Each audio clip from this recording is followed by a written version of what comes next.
It's AFA Today on AFR Talk. It's Kevin McCullough. So glad that you're with us each and every weekday here on this same broadcast. We've got so much to get to on a day like today because the breaking news is that what we have in front of us is possibly some really good shifting in terms of the spot that we have been in. We've been kind of stuck in on the issue of Benghazi for quite some time. So thank you for being here. Thank you for being part of the broadcast on a regular basis.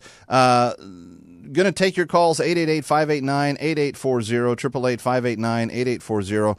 The Supreme Court handing down a decision today saying that free speech trumps campaign finance limits.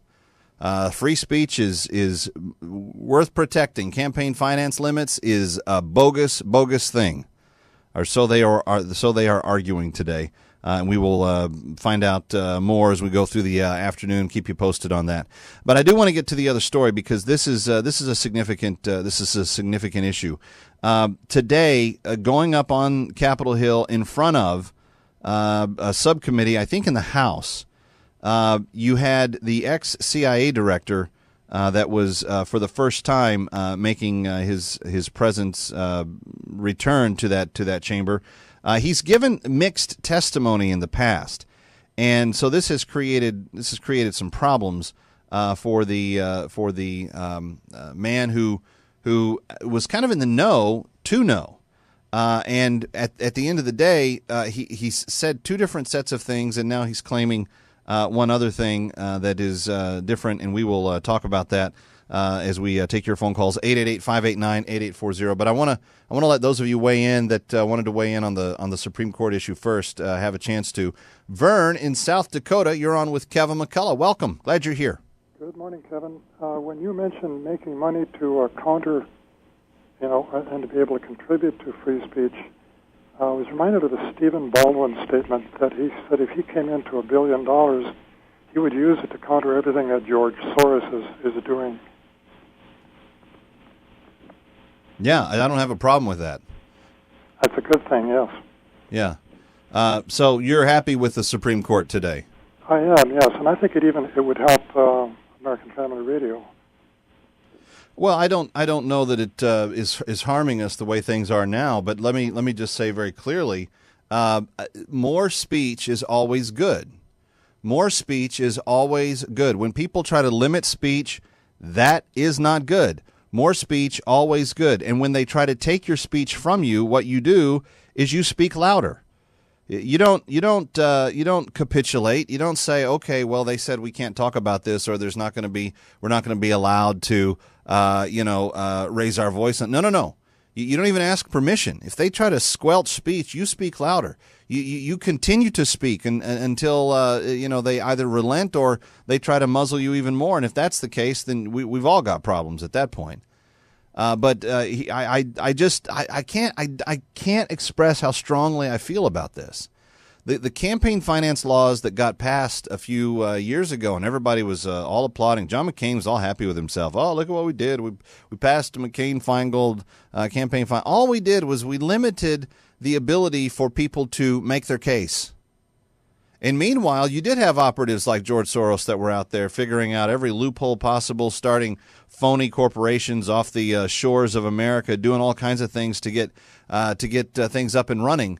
And so all of his websites, Think Progress, MoveOn.org, a number of others, they were all designed to heavily influence people here. And they've done everything they can to use that influence to achieve the outcome that they want to see, which is a complete progressive leftist takeover of America. That's what George Soros has been focused on from the very beginning.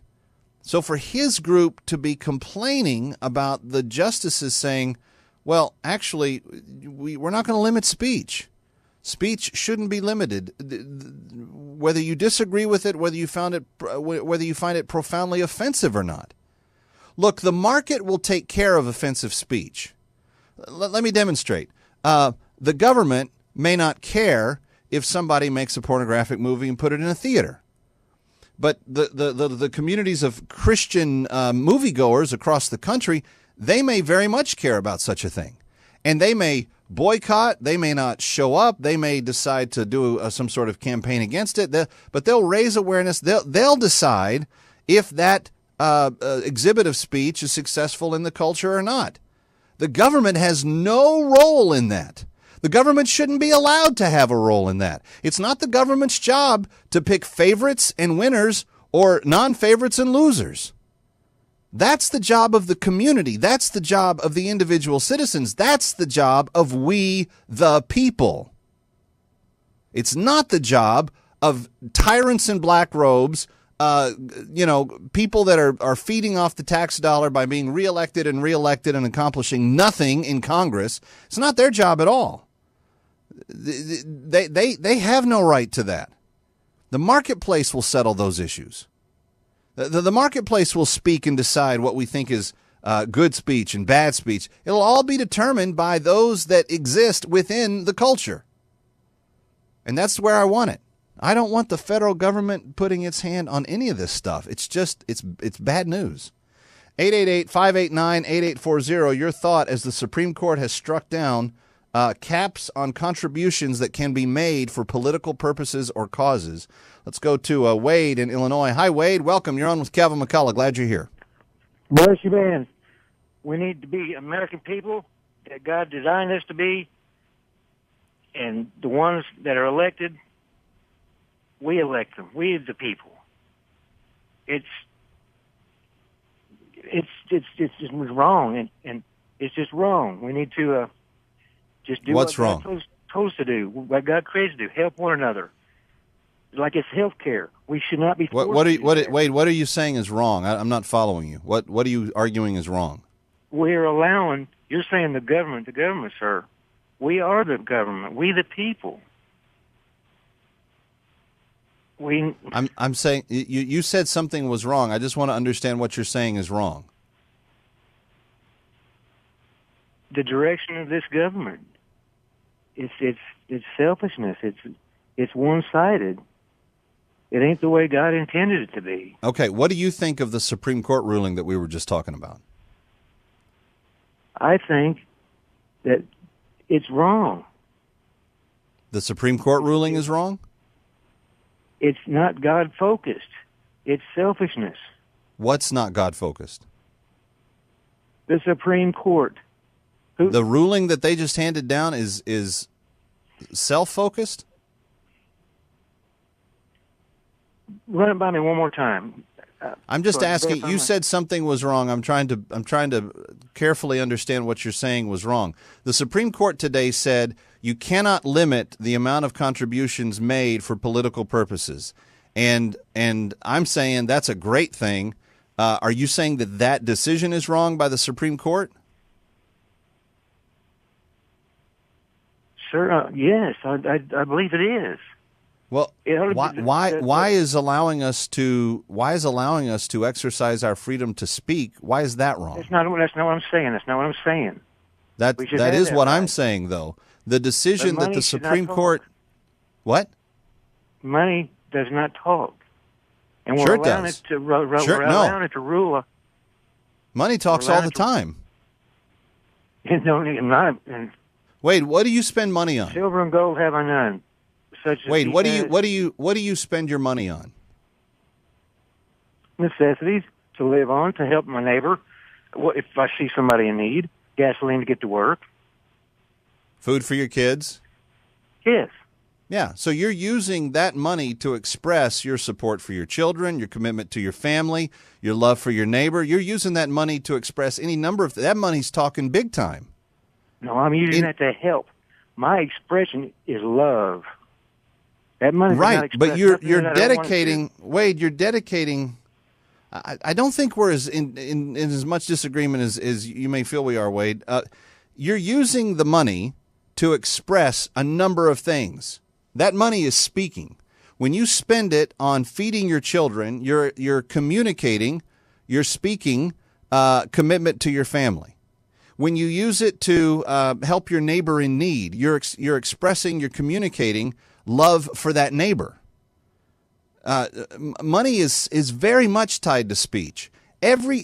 Almost everything we spend our money on is making a statement about something about us. The big hullabaloo over the weekend with the movies was, will I give my $7 and whatever, or $10 as it is in Manhattan, to go see a film? Will I be expressing my support for this or that if I do that? That's a real statement being made. Money is spent to express ourselves every single day on a variety of things. And the interesting thing about this is that we fundamentally believe that you should not limit speech. We fundamentally believe that speech is a gift from God, and the ability for us to engage in that discussion from where we sit to one another is one of the most cherished things that our Constitution gives us. And we view it as a divine right, not as something that is, given to us by a government or by someone else. That comes from God. Our ability to express ourselves and to say, this is what's on my heart, this is what's on my mind, that is divine in nature. 888-589-8840, 888-589-8840. Let's go to Greg in Oklahoma. Hi, Greg. Welcome. Oh, hi, Mr. Cohen. I love the show. Thank you, sir. Pray for you regularly. Hope your older boy's doing good. Thank you very much. On the Supreme Court ruling, I agree exactly that, free speech should not be limited, even if we don't like some of the things people say. I did want to say something about the MoveOn.org. I signed up for it so that I believe you got to know your enemy to defeat them. And some of the stuff that you'll see on MoveOn.org is ridiculous. I mean, they'll even put the word their progressive movement in there, and many times they'll use vulgarity. That I guess they're trying to be cool or something. But the one point I did want to make was it concerns me that it was only 5-4. Yeah. That is a big concern, I think, for ruling down the road. And I'm going to let you run with that. And I really appreciate the show and your wisdom. Greg, thank you so much. You just encouraged the hound out of me today. Thank you so much. I really appreciate that. You would have liked to have had a little more clarity on the court. I mean, to obliterate the confusion in this case is to get basically the leftists that are on the court to admit that they're wrong about everything in their worldview, to get them to admit that they've got to change how they think completely. So am I surprised it's 5-4? Not really. Am I disappointed that it is? Yeah, because that tells you how narrow, thin something this clear is allowed to continue to be. But I didn't know if we were going to win it at all. I mean, to be candid, there are times when I'm not sure. I really didn't think that Obamacare was going to be upheld. I thought it was going to be unlawful taxation, and I didn't think that they were going to go with it. And I was very, very shocked that Justice Roberts sided with the majority in that case. I did not expect that. In this situation, I'm over the hill ecstatic about it. I'm so enthusiastic about this because this is not a Republican or a Democrat issue. Rain falls on the just and the unjust, but we all need the rain. We have a right to freedom of expression. It is guaranteed in the Constitution, and as I just got through saying, it is a divine right. God does not muzzle us. He doesn't say, do not think or speak for yourselves. In fact, if anything, he draws us to make an individual, decision for him and consecration to him. Those are both expressions. Those are both elements of expressing who we are. So when we to violate that, to violate someone's conscience, and some are going to say, well, Kev, you're extrapolating big if you're saying that this affects that. I'm not really, though. When you get right down to it, if you limit the ability to advance speech, you limit speech, and that's all. And that's all that money really does. It allows us to make that expression known, as opposed to not making it known. Let's go to Tennessee and speak with Richard real quickly. Hi, Richard. Welcome. You're on with Kevin McCullough. Glad you're here.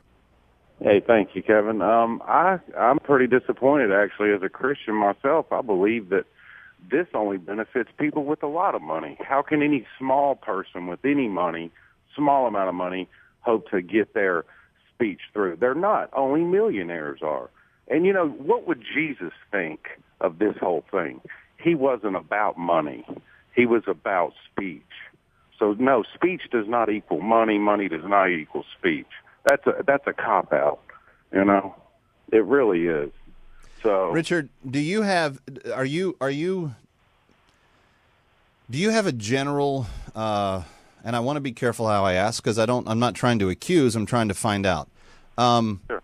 Do you have a general hard feeling against people who are wealthy?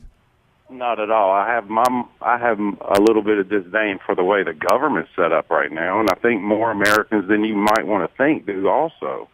It's to the point it's so corrupt that it needs to be completely redone.